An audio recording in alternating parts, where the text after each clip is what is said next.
Trump administration has stopped sharing intelligence with Ukraine. This is one of many things the Kremlin, Russia's government, has asked for from the United States, Ukraine, and other countries that support Ukraine. The details of this suspension are unclear, but it seems the Trump administration has stopped sharing some or all intelligence with Ukraine. Some reports say this affects all intelligence sharing. Western news outlets say the U.S. has specifically stopped sharing information that Ukraine uses to protect itself from Russian missile and drone attacks, to aim its HIMARS rocket systems, and to target strikes inside Russia. The British newspaper Daily Mail says the U.S. has also told the United Kingdom not to share U.S. intelligence with Ukraine.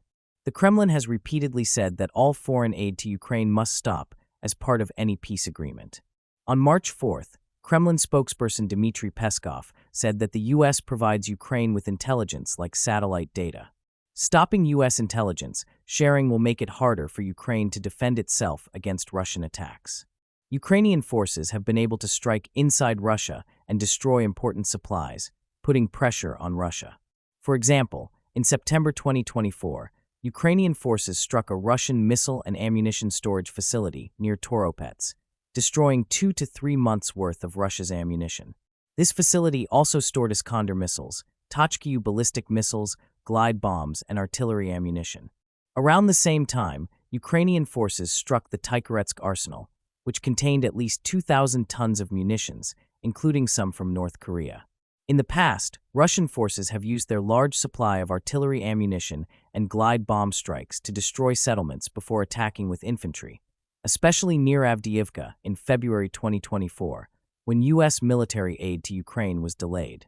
Ukrainian strikes on Russian missile and ammunition storage facilities have helped relieve pressure on Ukrainian forces by preventing Russia from using its artillery advantage. These strikes have also forced Russian aviation operations further away from Ukraine, making it harder for Russia to launch glide bomb and missile strikes against Ukrainian positions.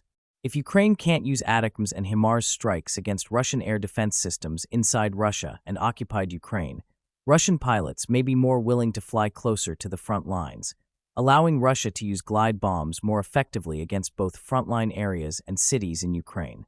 If the U.S. stops sharing all intelligence with Ukraine, Russian forces could increase their drone and missile strikes against Ukrainian cities, affecting millions of civilians and Ukraine's ability to build up its defense industry. U.S. intelligence has helped Ukraine's early warning system, allowing authorities and civilians to prepare for Russian attacks.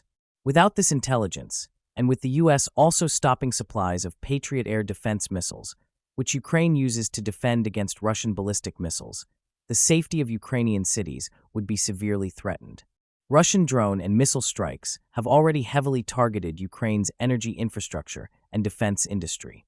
If these strikes intensify, it will be harder for Ukraine to expand its defense industry and become self-sufficient in supplying its military. A self-sufficient Ukrainian defense industry would allow Ukraine to defend itself in the long term with less foreign aid, which is in America's best interest. The Trump administration has been putting a lot of pressure on Ukraine, even though Ukrainian leaders are offering concessions and saying they want a lasting end to the war.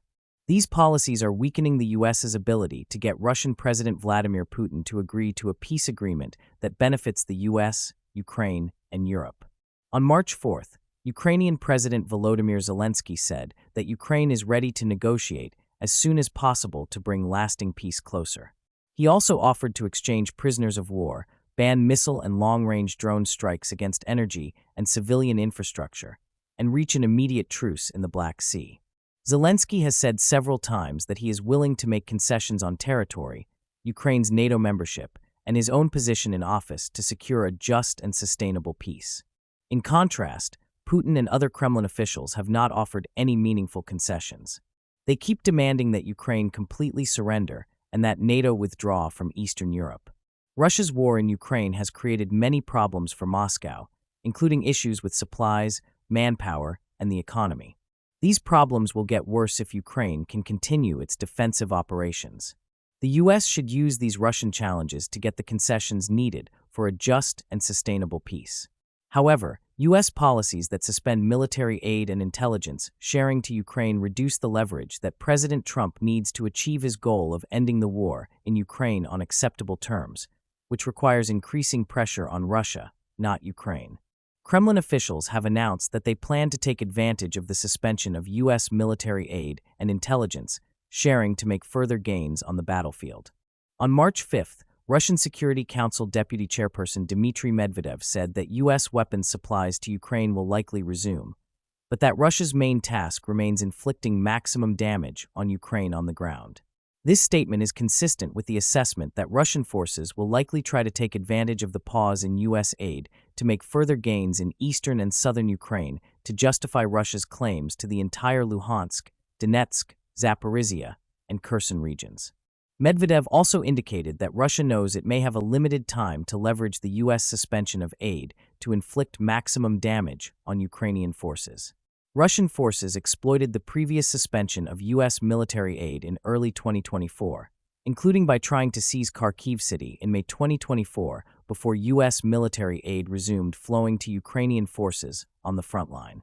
Russian officials continue to blame Zelensky, not Putin, for the lack of meaningful peace negotiations. Russian Foreign Minister Sergei Lavrov said he can't get into Zelensky's head and that Zelensky is not human. Peskov and Russian Ministry of Foreign Affairs spokesperson Maria Zakharova continue to claim that Zelensky's 2022 ban on negotiating with Russia is a major obstacle to negotiation progress. This is part of the Kremlin's efforts to portray Zelensky, not Putin, as unwilling to negotiate.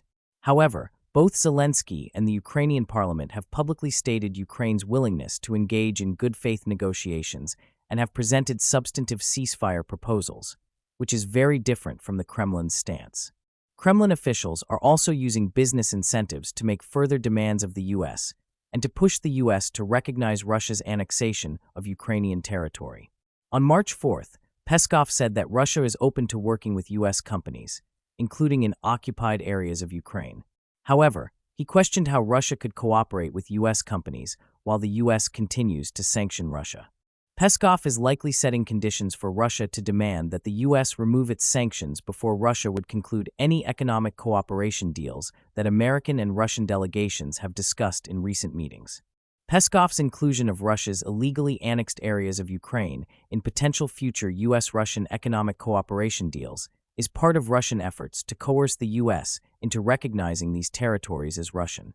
This strategy is similar to how the Kremlin has used international organizations like the International Atomic Energy Agency to legitimize Russian control over Ukrainian territories, such as by asserting that the Zaporizhia nuclear power plant is on Russian territory during discussions with IAEA officials.